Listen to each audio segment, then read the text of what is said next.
Welcome to the Landy Peek Podcast. I'm your host and friend, Landy Peek, and I am thrilled to have you join me. In each episode, we will explore what makes life truly fulfilling: happiness, deep connections, and self-discovery.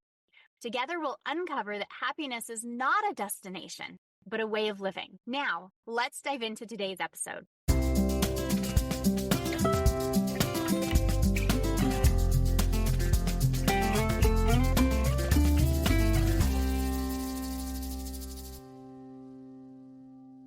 If you feel like life has gotten louder, faster, and somehow harder to keep up with, even though you're doing everything quote unquote right, this conversation is going to make a lot of things click.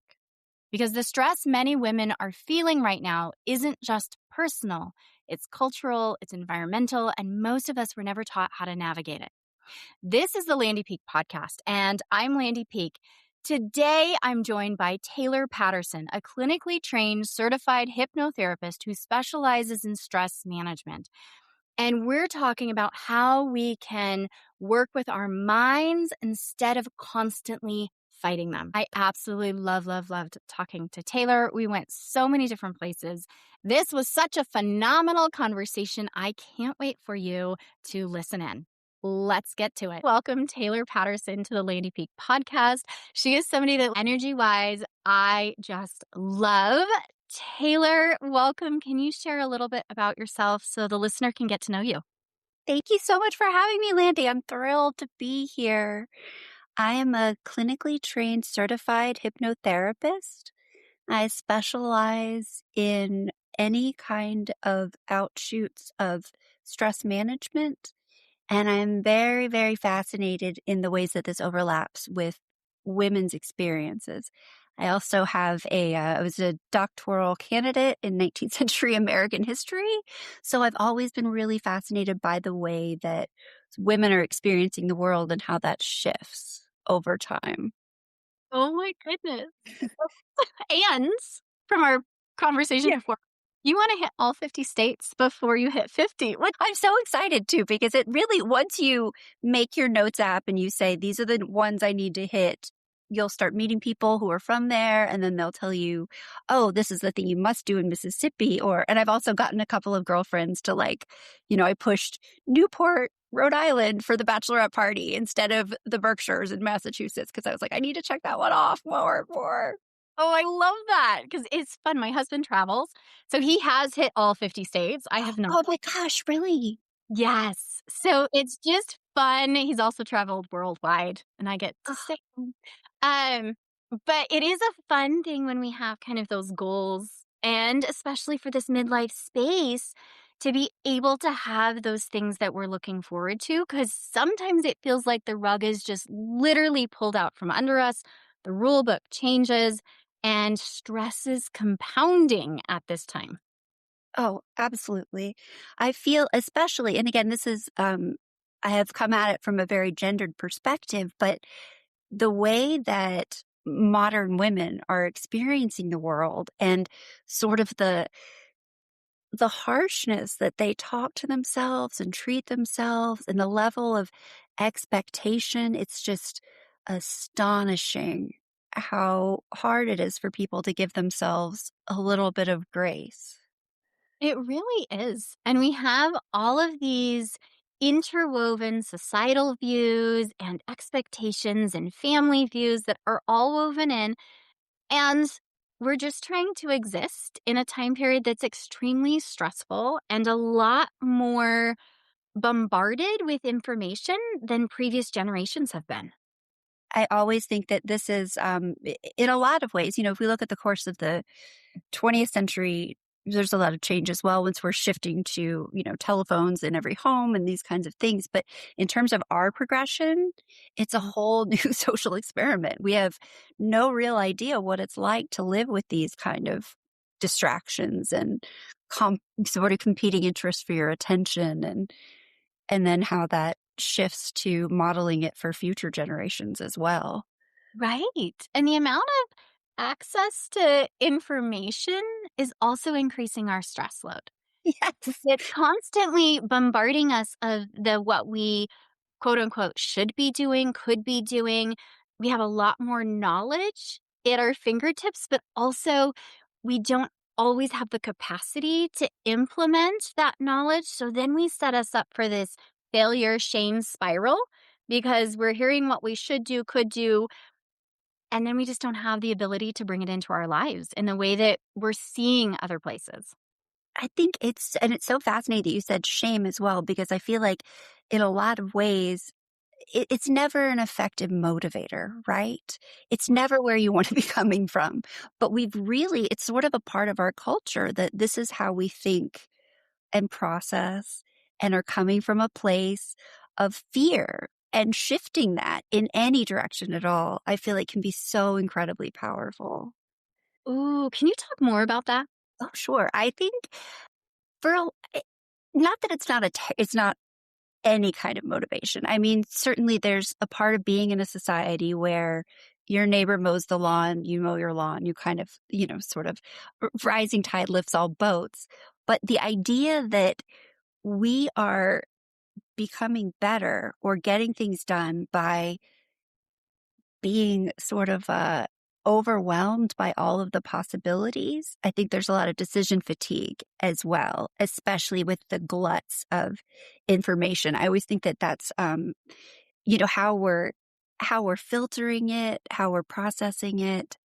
It's really there. It's sort of an embarrassment of choices. Yes. And I think about that with decision fatigue a lot, with especially people who are balancing work and home life and responsible for keeping children alive and all of these other things that are so fraught with expectation. And for me, it's really been interesting to try to interrogate that and say, how did we get to this place specifically? My prior book was mostly 19th century American history. So I'm really seeing that shift in kind of modernity. And then, hopefully 75 years from now, somebody will be talking about this period where we were presented with an incredible glut of information and not a lot of guidance on the best way to navigate it without that guilt. Ooh, that's really important. And just that understanding of we're not functioning or given that best way to navigate it without the guilt. It's survival by fire hose. And then we're trying to compare ourselves to previous generations and how, they showed up and they did things. And we're trying to change how we're interacting with other people and our kids and having a whole new set of knowledge coming in. And we're trying to do shifts within ourselves while we're creating change. And it's just a lot to take in when we don't have any guidance on how to navigate it all. It really is, e especially in terms of overstimulation, how you're modeling that for, time management. I think a lot of times there isn't really an instructional guidebook. So when we're comparing ourselves to earlier generations, or everyone's getting their information from the radio exclusively and we're gathered around for FDR's fireside chats or stuff like that, we can't compare ourselves because never in human history have we had so many competing interests and so much information coming at us all the time. My grandmother turns 99 this month. Oh, This is congratulations! February That's when we amazing. are recording it. I think this will come out in March. What's her Um, birthday? February 26th. Oh, that's so And so sweet. Oh my So gosh. incredible, still lives on her own, incredible woman.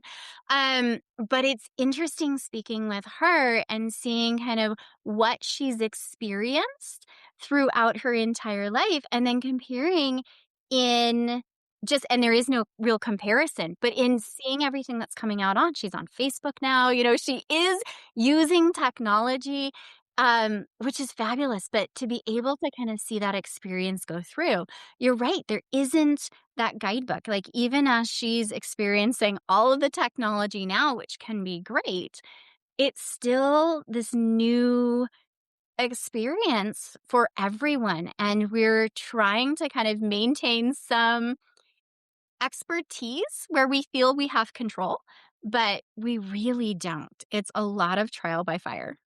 Absolutely. I really, and I have so much sort of admiration for people, especially with generational differences, who are able to not shy away from those kind of technological changes, who are able to embrace it and get interested and utilize it. I think that that's such a wonderful gift to be able to learn and to Mhm. teach yourselves new things. So if you think about 99, that's amazing. So she literally has seen such tremendous shifts. And the fact that she's able to incorporate it into her daily life, I think should give everybody be so inspirational. One of the things I think is so neat about having the multi-generational family in a similar area is that my grandmother still lives in Colorado. I live in Colorado, and we live fairly close to Rocky Mountain National Park.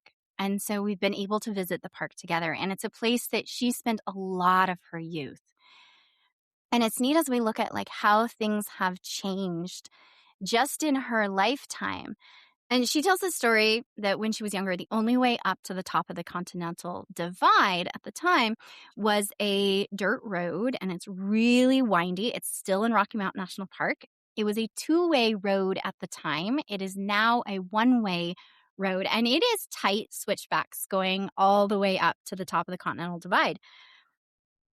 And so as she talks about, they're in an old style car going up where you had to honk around every single corner.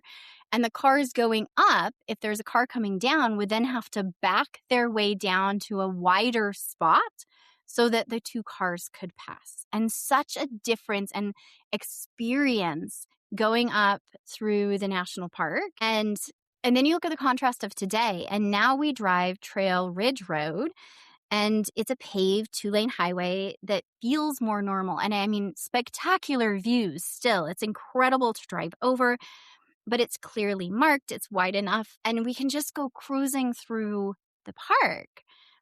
And still to this day, you can drive Old Fall River Road. And it is a one-way now dirt road that has really tight switchbacks all the way up. And it's just a small example of, in a lifetime, how many changes and transitions there are. And the roads changed, but also our pace in life has changed. What used to take honking and patience and backing down a mountain is now a straightforward drive. It's still the same park, and it's still the same mountains and the same sky, and incredible scenery. And just hearing the stories of the changes is really fun. And you don't realize how much has changed in our life from that time. And then as I'm a parent and talking to my kids about things like phones that, used to be plugged into the wall, and they just like, my kids will go like, "You didn't have a cell phone?" I'm like, "Nope, not till I was an adult." And, we didn't have internet like old style TV that had commercials, and you didn't just go choose off of Netflix what you wanted to watch. And it's interesting to see just through the generations. And as my kids talk to my grandmother, their great grandmother, just the shifts and changes that they're experiencing and the things that she's experienced that they have no clue about because it's no longer in existence. Exactly. And that the sort of experience of difficulty where you are focusing on driving, honking your horn, carting around a flying quarter, these things that for her to have seen that progression to now, I mean, I'm just thrilled that I lived long enough to see the advent of self-driving cars because I'm not a big driver. And so that's always something that I was like, oh, this is going to be fantastic. Thank goodness. And the idea that I think there is this sort of presentist expectation that this has been the biggest, most significant change. And I do kind of feel that, especially for a woman who's turning 99. I feel like you've seen the absolute breadth of modernity. Yes. It's incredible. Oh, I bet she's just fascinating. She's wonderful. Yes. Very fun. And really it's, I mean, just bragging on my grandma, Yes. really fabulous in the conversations that we can have and in the different shifts and the open-mindedness to what occurs now versus, kind of how she grew up and having the conversations to go like, this is what I grew up with and this is how things are different. And it's really fun. I do think it's so interesting too, because you said, coming from a Western state, do you Mhm. feel like that shaped her worldview in terms of, I'm in the deep South. And so I feel like that's kind of a I'm cultural construct, but the frontier woman just sounds so amazing. I love this. Right? I'm sure it did. As she grew up in Nebraska, spent a lot of summers in Colorado, and then she has lived in Colorado for the last 70 years, I want to say, something in there. So it's been really, and she has 5 kids. So, like, a whole different experience as she's got all these people coming in. Um, yes. So I'm sure some of that has really, shaped her perspective. And it's fun seeing the generations as we, came just out of the holidays and got to see multi-generational family. And we have, from great grandmother to multiple great grandchildren and, parents and grandkids, my generation coming in. It's fun to see the different mix of people and experiences that come in and the conversations. And I have a pretty open family to have some fun conversations about life experiences. And such a blessing to be able to have that intergenerational Yeah. comparison. And I do feel like, especially with, the nuclear family, as people get a little bit more dislocated, that you're not getting the benefit of that sort of trajectory change over time and seeing and learning from. I mean, what an amazing thing for her to, raising 5 children to that's so impressive and so cool. I want to shift us kind of back to that stress that we're talking about. I want to highlight how you support people around stress because one of the things that you utilize is hypnotherapy and self hypnosis. And I'd love you to speak more on that because we've really identified we're under a lot of stress. We're doing this without a guidebook, but a Yes. lot of us are lost in what can we do to support ourselves in this incredible stressful time. Right? We always talk about being lost in the sauce or being in the game, but not of the game. And I think in a lot of ways that being constantly inundated with information and possibility and options can be paralytic and can be sort of more challenging in that way. But I think for me, hypnosis is a natural state anytime you're driving on the freeway and kind of zone out and show up at your exit without exactly remembering it, or 30 minutes right before you fall asleep at night, 30 minutes right after you wake up. It's these states of sort of suspended critical thinking. And the more that we can access that, the better it is in terms of the stress management. And I do think it's been interesting. Thus far, I have not found any professions, maybe firemen, something that is benefits from increasing amounts of stress and not being able to manage it. So I think how that is processed, especially for me, I just think it's so fascinating how the expectations around modern women and how that has shifted, and this idea that we've been thinking about technology as sort of a forward march and enabling us to sort of live easier in the world when we have a huge history of more work for mother, of those increasingly excessive standards of appearance, of behavior, of child rearing that women are really bearing the brunt of in a lot of ways. So for me, this idea of self-hypnosis, that you can carry this around with you anytime you want, in the elevator, anywhere you need a little break, a little time out, and that you can recenter yourself, is incredibly powerful, because I think the more that you can take those little pauses from rushing out the door, rushing, and then taking a second and stopping and doing the deep breathing. I think breath work is always really fascinating and helpful. Yes. And I think just as we weave kind of generationally, previous generations have had more space in their life. Where, I mean, it isn't the bombardment of all of the technology and social media, but just some of the activities that were valued, I think, higher in previous generations gave that break in critical thinking where, we were doing more. My grandmother is an avid hiker, golfer, uh, just focusing on hiking. Having that space and time where you're disconnected, where you get to focus on being out, things like cooking, where it is more, we're just in kind of that movement and motion. We're not critically thinking about it. We're just putting ingredients together and you have the sensory experience where a lot of us have stepped away from that because it is time consuming and we have access to DoorDash and things that can just deliver. So we do that because it fits lifestyle better. But I think it's so important as we give our brains more quiet space. And I love how you're weaving it in. You can do it in an elevator. You can do it in a moment, not some big idea that we have to, okay, I have to carve out an hour to sit and meditate. And I don't have an hour unless I'm getting up at 4 in the morning and I really need the sleep. So 4 in the morning doesn't really equate to a happy lifestyle. Speak more to kind of what this looks like and how we can bring this in. Oh, I think anytime you can really, really, we always talk about, talking to yourself like your own best friend, things that you would never ever say to a girlfriend. You would never ever be so critical. And the way that a lot of times we internalize a lot of that pressure.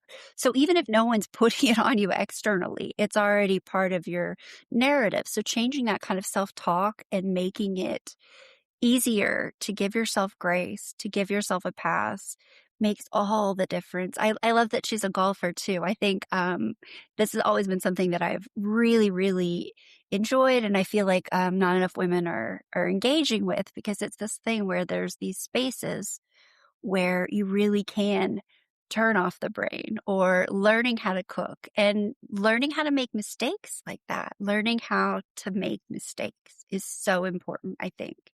Oh, you're right. And it's safely making mistakes. It's that space where, okay, whatever we're cooking is not going to taste as, wonderful as we wanted it to, but it's still edible and we're okay. It's those safe spaces when we're in um, that we can give our brains that chance to explore and to be able to see what works and what doesn't without having all of the social structure and the fear of failure, I think is huge. Oh, yeah. Anything with that permissibility of mistakes, this idea of sort of self-determination of how are we going to sort of muddle through and figure it out on your own. And I think a lot of times, because we are now so much more sort of overly connected and you can text a friend if you need a recipe and all of these things, we're not giving ourselves permission to learn it because those are the ways you remember, right? Where you really learn the difference between baking soda and baking powder if you make that mistake a few times, right? Like, this is something that I really feel like we have to get better at culturally making mistakes, being wrong, all of these sort of room for growth, right? Yes. I think it's so important because I think a lot of our life has become the outcome and not the experience.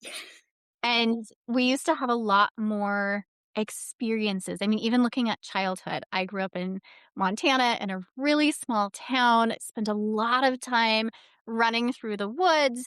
There was, I mean, social media, TV, iPads, I mean, they didn't exist TV did, but we didn't have access to it, on a free basis in my household.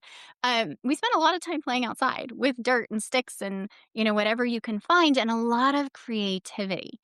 And you have some trial and error there. And so, I grew up, my dad is a veterinarian. And so we had a menagerie of animals all of the time. But there's a lot of that experiential learning. And I think you're right, we're missing that. And as I watch and parent my kids, it's so easy to just have technology parent and support us because we're overwhelmed. And it's like, well, okay, turn on the TV or play an iPad for a little bit. It gives me space and time, which is okay. But I also see when we take that away and we give our kids a lot of time to just be bored, because that's when creativity comes and we have a lot of the experiences. I love to bake. So we do a lot of baking. I'm not as much a cook, but I am a baker. But it's those experiences and letting and having the comfort level to let my kids experiment with different ingredients where I'm like, it's not going to be good, but okay, we'll try it. But really a lot of those kind of experiential learning opportunities. And we have such a high standard for perfection and for what we should do. And as we feel more overwhelmed, I know a lot of women have more sense of I need to control things. And I just, as a mom, don't have the capacity to have the giant mess and have the loud noise. So we're trying to regulate our lives externally because we're struggling to regulate inside of ourselves because we're overwhelmed and bombarded.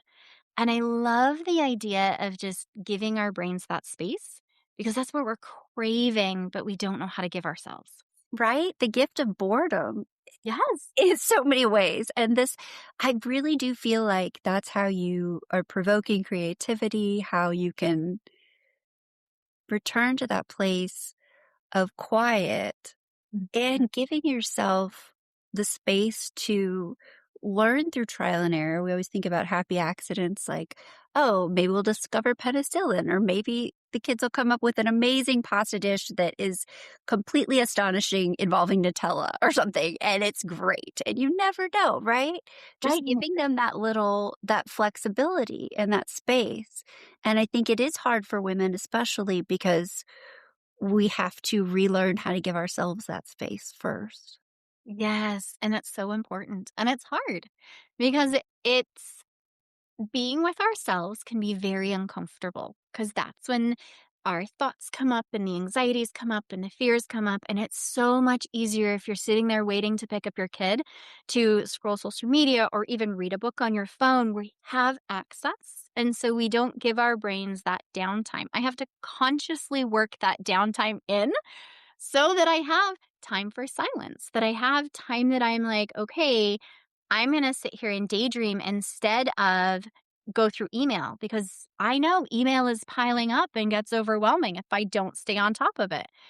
So it is a conscious balance to bring in, and it's hard because our own thoughts, our own fears, our own anxieties aren't always comfortable to sit with. And when we give ourselves that space, a lot of times that's what comes up. And I love that you said daydream too, because I feel like that is such an important component of childhood and just your enjoyment of life, being able to look around and say, what else is true? This is what I'm experiencing.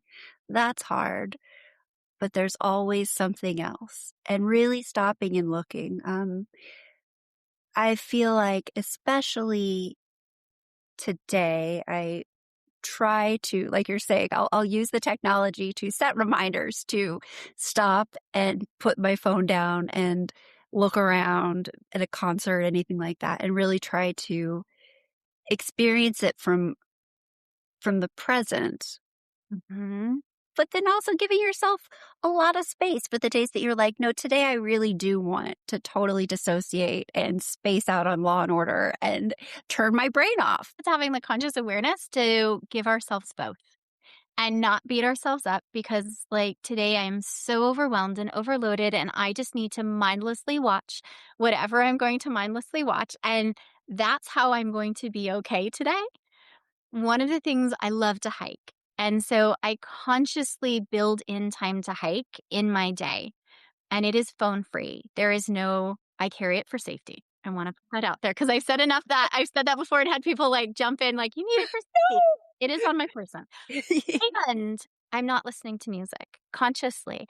I am letting my brain flow and whatever comes up. And that's where my most creative ideas come is from those hikes. And I hike down by a river. And so I get to see animals. And as I really started integrating this into my life, I realized I was hiking focused looking down.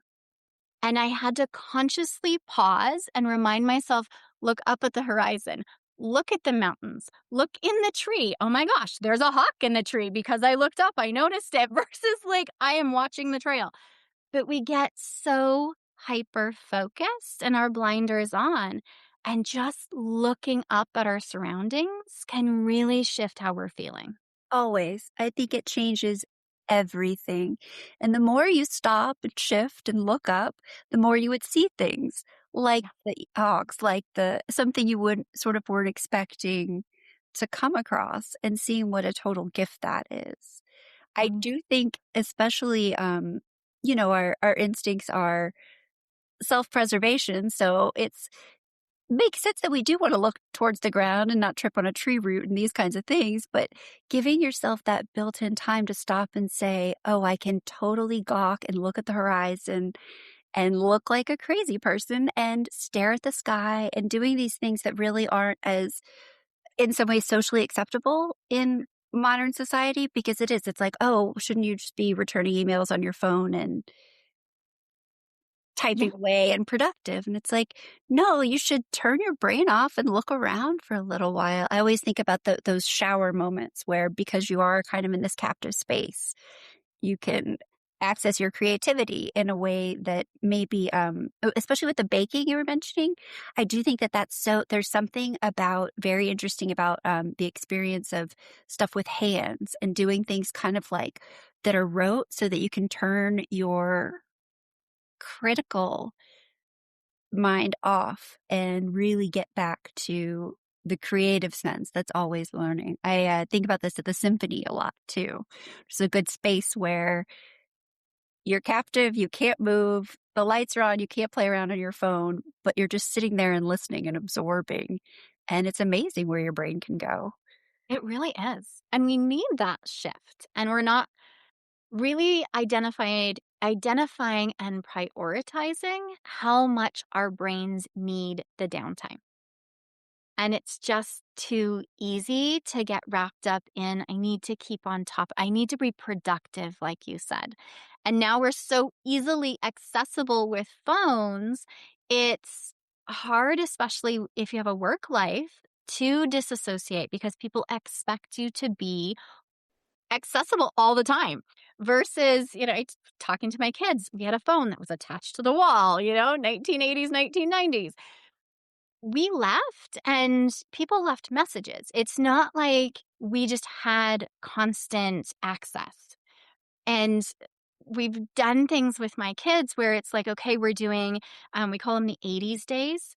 And it's like, I okay, love so there's no cell phone access. Like, it. we leave the cell phone.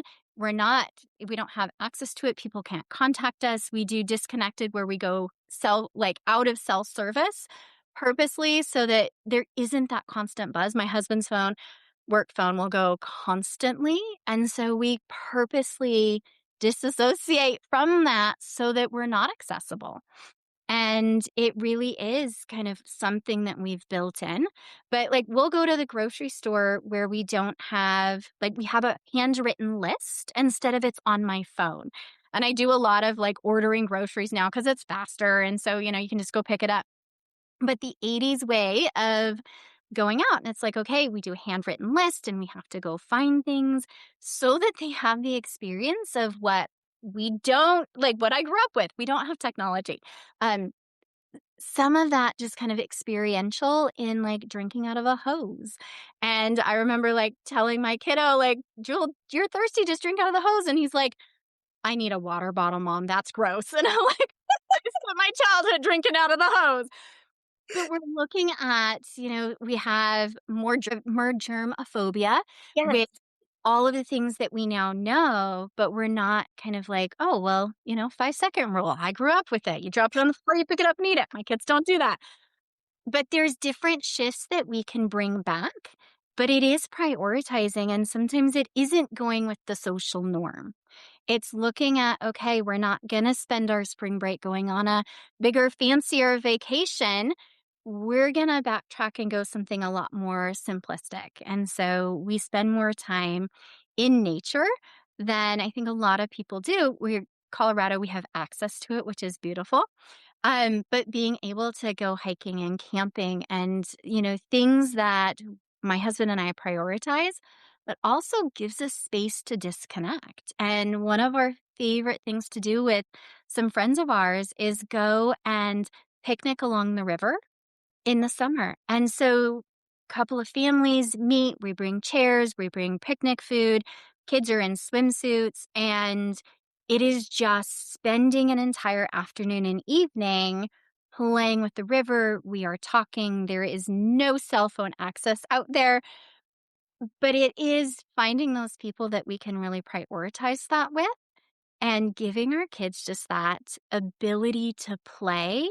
And they're finding, we have nets and buckets, and you're finding little minnows and frogs and things like that. But it does shift the pace. And what we've noticed during nice weather, our Friday nights become river nights because it's how we can downshift from the entire week. And so we meet friends out by the river and everyone gets to downshift. And the energy and attitude going into the weekend then is so different from more winter weather where, perhaps we do like a family movie night and things like that. We're still together, but it's so much different than that freedom and creativity and like putting life jackets on and floating down the river.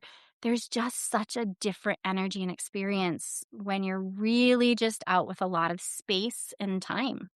Oh, I think that's so wonderful. I mean, and when you first were sort of introducing the idea to the kids, how did you frame it, or what was the most challenging part about kind of getting that momentum going initially?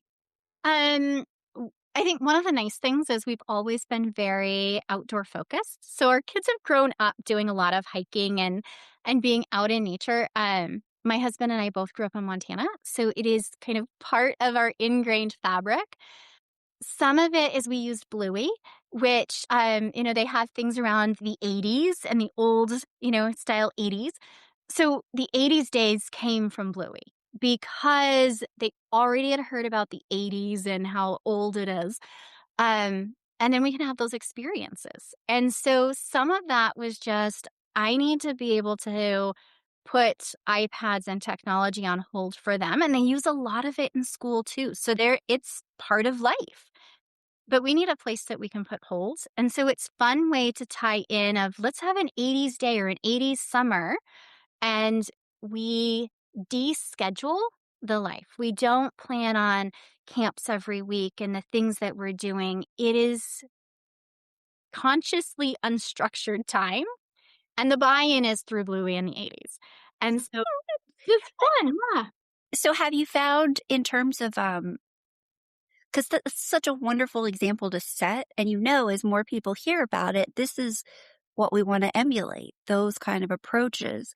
Have you found it's challenging with other parents, especially who are coming from this hyper overscheduled kind of place of tension? Yes. And that I think is somewhat more my guilt woven in as I'm playing that comparison game. In coming back, and we've really talked, my husband and I about our values and what we really value and how we want to raise our kids, and consciously not getting tied up in our kids are going to do 1,000 different sports and always have something every night. It's not good for my mental health. And so there is that constant play that you're doing internally with, am I playing the game of keeping up with the Joneses, or am I really honoring what I need and knowing what my kids need and knowing behavior wise when we have more screen time, when we have more sugar, when we're on the go constant, we have more behaviors too. And when we have more space and time, we have less behaviors. And so just looking at, we're a happier family with more space and time. But there is that. Am I not giving my kids enough opportunities because they aren't scheduled in all of these different things? And we consciously, my kids have to really want to do something to have me sign up to do it. because and I did when my daughter was young, signed her up for dance and gymnastics and all that, and I ended up fighting her with all of them because that's not what she loved. And so it's what I thought I should be doing, and so we did have the fights, and I'm like, "Not worth it. That's a lot of time and energy that I'm pushing her to get there. If they don't have the motivation to get there," and I support them in that, child age-wise appropriate, but they have to want it to be able to do it, or I'm not gonna sign them up for it. And so with that I conscious oh my god. choice, Yeah. it has made things easier. But of course, I still tune into like, should I, as neighbors and things, take their kids to Europe? I'm like, oh, should I take my kids to Europe? And it's like, you've got time to go to Europe right now. A long plane ride with my son would be horrible. He's a really active child. Having him sit there for, 8 hours in a plane is not going to be supportive for either one of us. You know, Spending a week in the mountains, that's more supportive for our family. And it's really tuning into where our values are, what really supports us, and then how our brains are working and how that feels supportive. And we have an active family. And so, things that are kind of containing aren't as supportive for having freedom of movement. Yes, and having that experience of mental health. So I'd be so interested to over time hear more about how you would reinterpret it for some place where it's the outdoors are less accessible. Or I always think about touch grass, touch paper, like going into an actual library and like pulling Yeah. physical books off a shelf. It's kind of like, oh, this is really fascinating. And the more we can look at sort of modernity as the experience of change over time and not the idea that this is who we have to be forever in terms of our stress levels, I think is so important. I mean, I still have, we all have PTSD from like being driven to dance class and your mom's trying to like shove bobby pins in your hair at stoplights and like just weird stuff. It's like, wait, why? Why are we doing this? Right. So I do want to honor your time. Are you okay to go a little Oh bit yeah, over? yeah, I'm totally fine. I have to be done by 20 after to Perfect. go pick up kids, but this is juicy and I want to go there. Um, I think a lot of us and I have lived in different places all over the United States. Right now we're in Colorado. We have easy access to the outdoors. There are other places where we have lived on the East Coast, in cities where it hasn't been as accessible. And so I think a lot of it is coming back to, and I'm an occupational therapist by background. So sensory is a big part of my thought process. How can we really bring in those sensory experiences? And so I probably have a higher tolerance for mess and things like that because of my background. So my kids have always done, the playing in flour and slime and dirt and all of the things to give them those experiences. But it's looking at, can we get to parks? Can we touch trees? Can we play with different things? Can we get out? And when we lived in the city, we would drive 2 hours out so that we could get into spaces where we could connect with nature. And so, because it's a priority and it's how we grew up, my husband and I have worked really hard. And there was one place that we lived, and we'd have to drive 2 hours to be able to get out in the woods, be able to picnic. And it's not just open. We're still at picnic tables, but it is open. There's trees, there's grass, there's hills, there's creeks, there's things that we can experience and play. But it was work getting there. And so sometimes I think it's that conscious effort of what do we value? And nature is one thing that we really do. And I also know from my husband and I, being in nature, we both feel so much better. It is our reset. We can feel the difference. So there is that internal priority, but we had to drive 2 hours to get there. And so we'd load up kiddos, and my daughter gets car sick, or she got car sick, no longer. But at that point in time, she got car sick. So it was always like a big production to do this. But it was that priority. And I think, it's getting your kids into the library because there is a difference in feeling and smelling books than just reading something on a Kindle or your phone. And I read a ton on my phone because it's easily accessible. But we also have 1,003 books in our house. And my mother in law used to work for a bookstore, so that helps. But we have a lot of books, and I think it's that conscious choice of giving the experience. It's looking at, what do you value? Do you value creativity and crafts? My mother-in-law is amazing and is sewing and quilting, and so my kids get that experience through her in being able to play with those creative manipulatives where I'm not creative like that. And so I will bake and we will get out in nature, but looking at, what do you love and how can you bring those very tactile experiences in where we can get the smells and the feels and the movements and the play. And I think that's huge, is that open space to play and, like we talked about, experiment. And the permission to do it, to make those mistakes. I think it's so fascinating when we're talking about baking, playing in dirt, any of these things that in a lot of ways we've been able to kind of compartmentalize out of modern life. Yes. And we're missing that adaptability, I think, for, people sort of internal giving themselves permission to be deeply imperfect Yes. and lean into it and smile and enjoy it and appreciate it instead of feeling that sense of lack. We always say comparison is the thief of joy, right? Uh, So, I love that, deeply imperfect, and love it and smile about it, because we do get into those comparison games and what is okay to do. And looking at it, I play a lot with the discomfort of the choices that I make. I know that one choice that I make is more socially ideal or appropriate or acceptable, and honoring kind of my own needs and wants. And sometimes it's leaning into that discomfort and playing with the ideas and understanding why. And so for my brain, I have to like really give myself that justification. And so we talk about like the understanding the why. And it's because, I feel so much better in nature, and we have backyard chickens. And so like I'm creating my own little farm in the city, but it's giving my kids those experiences and looking at, we also foster baby kittens and bottle feed them.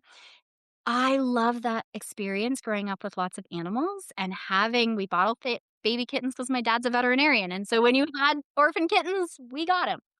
But consciously bringing in those experiences that I loved as a child into my kids' growing up experience.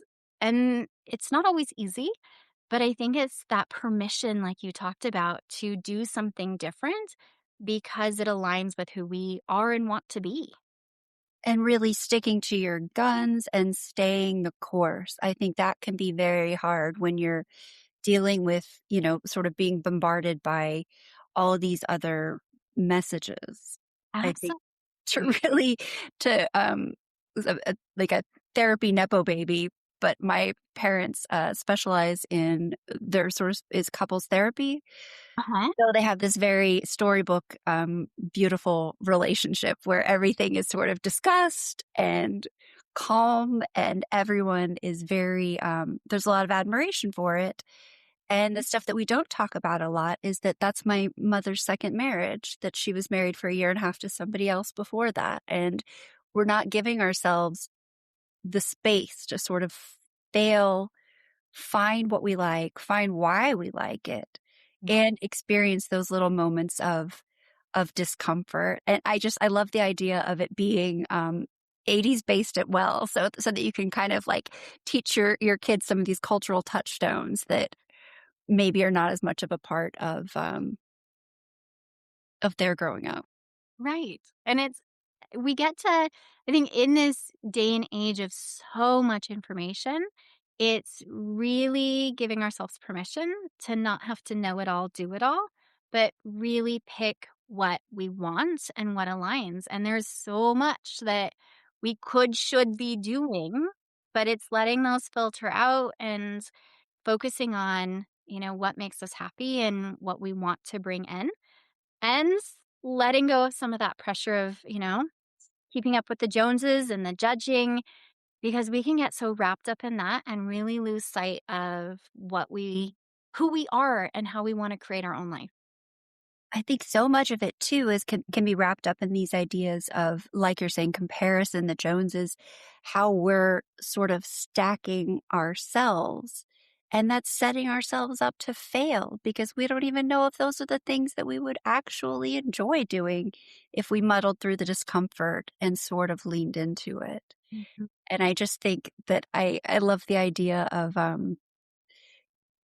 sort of teaching the 80s experience of if you say you're going to be somewhere, then we were just there, you couldn't text and say we're running 5 minutes late.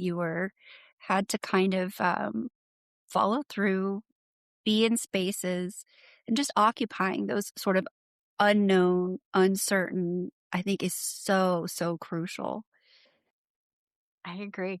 Yeah. And giving yourself permission to do that. Like I always think, one of the things I've really enjoyed, is kind of thinking about aging as a superpower Mhm. because I went to an all girls boarding school. I've had these experiences, in the deep South where it's very much, sort of structured and compartmentalized, and we're always feeling like in severe competition, and being able to say, I withdraw from it. I just want to step out and let it go.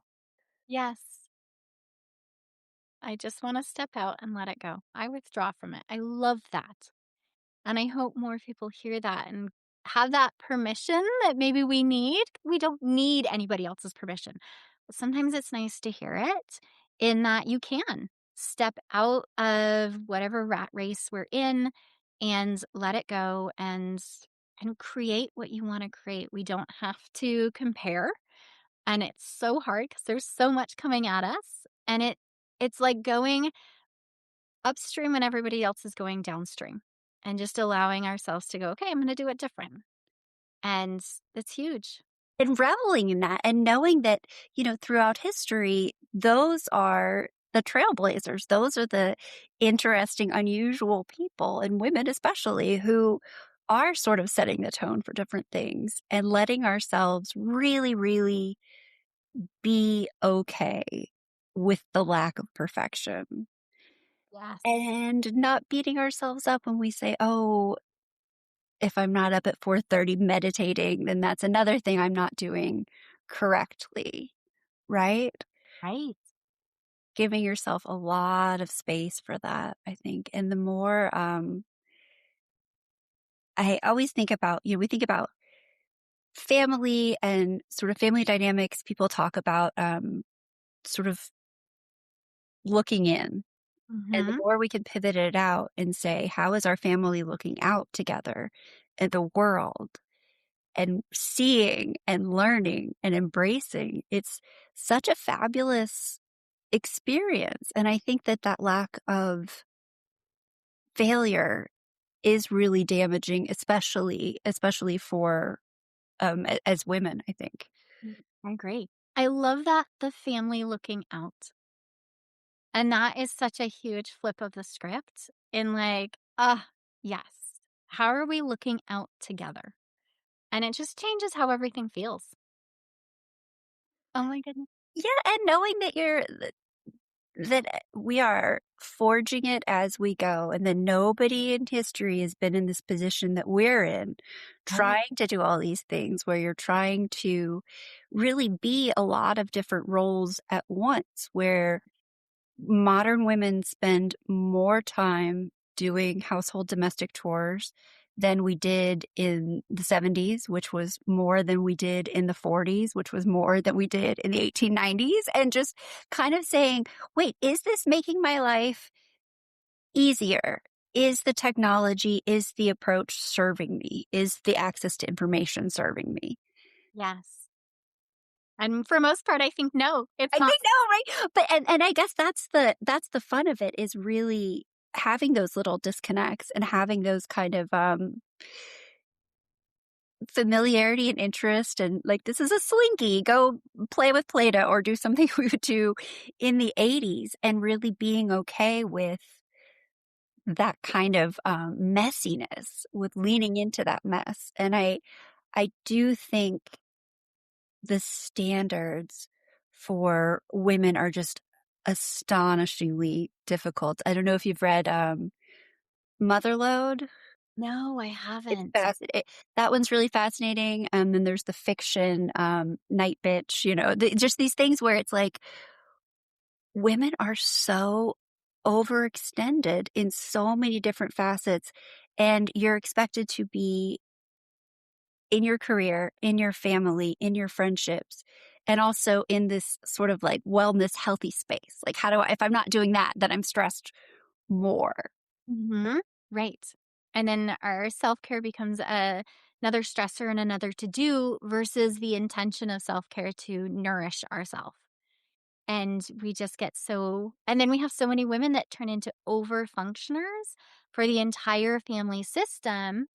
And because like that's how we can survive is by carrying everything. And have this strong fear that if we don't have it perfect, get it done, like the world is going to come crashing. So then we get into this over functioning system that we can't let go, which puts our partners into an under functioning system.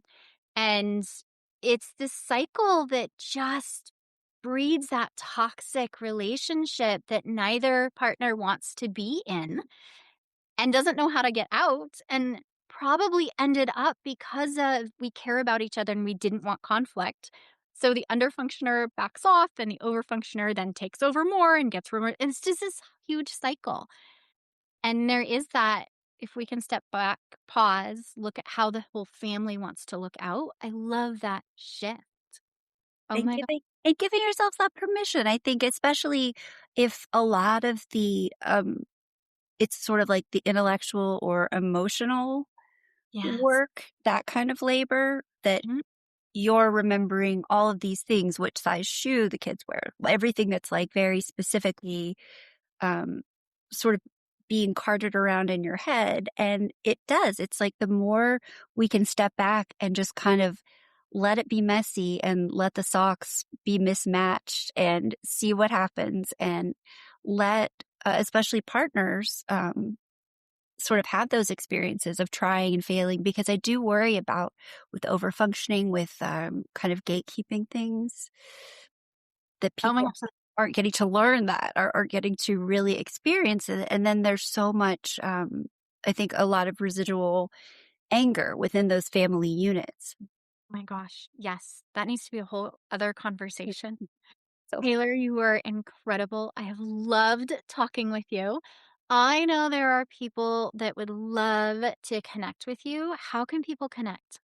we're at www.imago, IMAGO, Georgia, GEORGIA.com, imagogeorgia.com for the hypnotherapy, and Taylor Ruth 7 on Instagram. And I also think the more that anybody can do what you're saying, stop, lean into the discomfort, sort of experience that and model it, the better it'll be for absolutely all of us. Oh my gosh, I agree. I will have all of your links in the show notes. Thank you Thank so you so much for having me. It was so delightful and so fun. And congratulations to your grandma. 99 is I amazing. know. So excited. Thank you so much for this conversation. I think what stands out the most is the reminder that so many of the pressures we're feeling right now aren't just personal, they're part of the world we're living in. And sometimes even just understanding that can give us a little bit more compassion for ourselves. If you want to connect with Taylor and learn more about her work, I put all of her links down in the show notes. And to everyone listening, if this conversation made you pause and see something a little differently, please share it with someone in your life who might need this. I want to thank you for being here with me today, for showing up, for doing something incredible for you, for changing your life and your family's lives.